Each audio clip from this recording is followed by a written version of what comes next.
Les amis, Samuel Eto'o sera de nouveau devant la barre demain le 8 janvier 2025. Il s'agit de l'affaire Samuel Eto'o, 1xBet et les matchs truqués.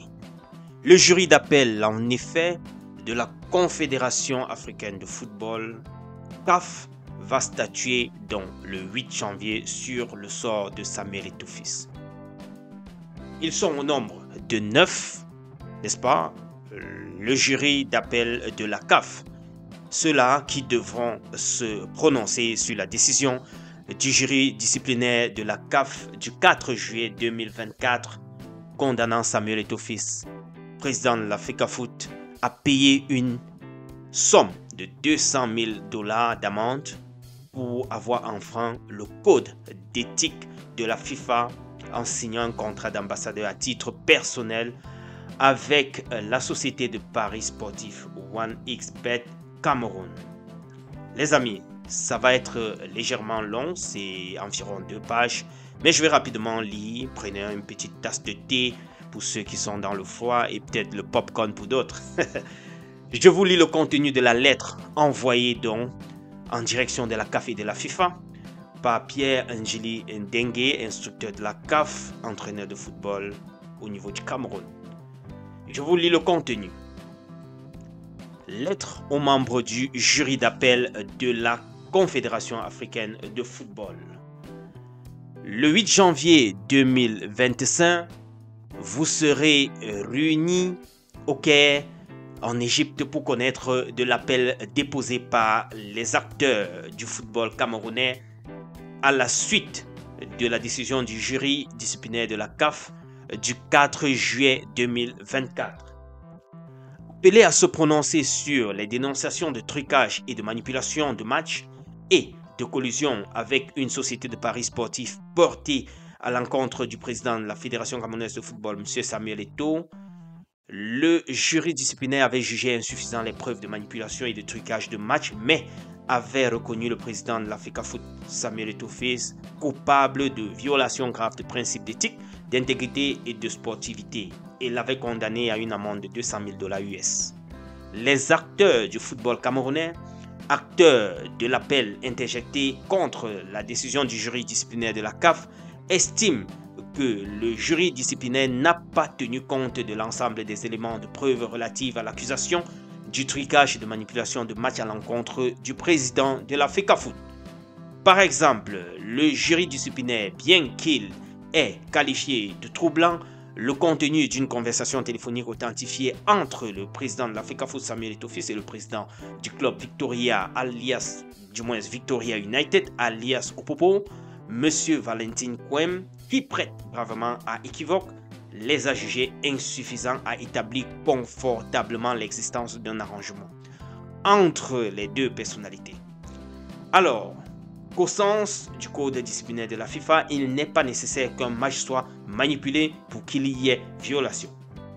Il suffit de conspirer en vue de manipuler un match ou une compétition par quelque moyen que ce soit.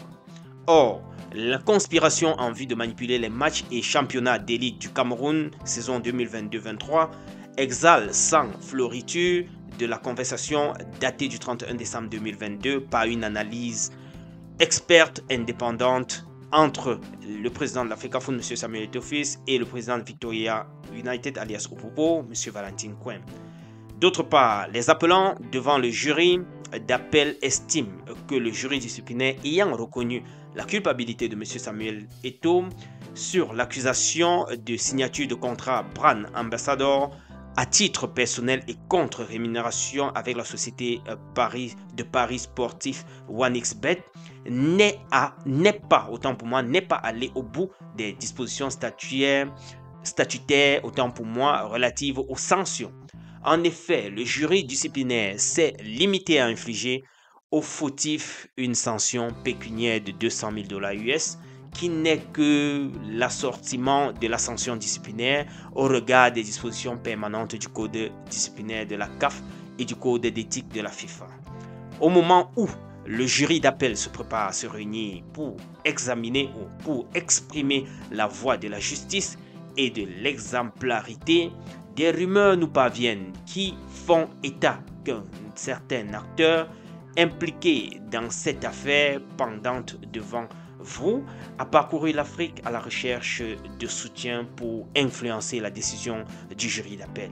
Un tel projet, nous en sommes convaincus, n'a aucune chance de prospérer car les femmes et les hommes qui composent le jury d'appel de la CAF ont été choisis sur des critères qui relèvent leur indépendance, leur objectivité, leur responsabilité. Quel que soit leur pays d'origine, aujourd'hui ces femmes et hommes représentent la justice du football en Afrique et portent l'image d'un continent orienté vers son avenir.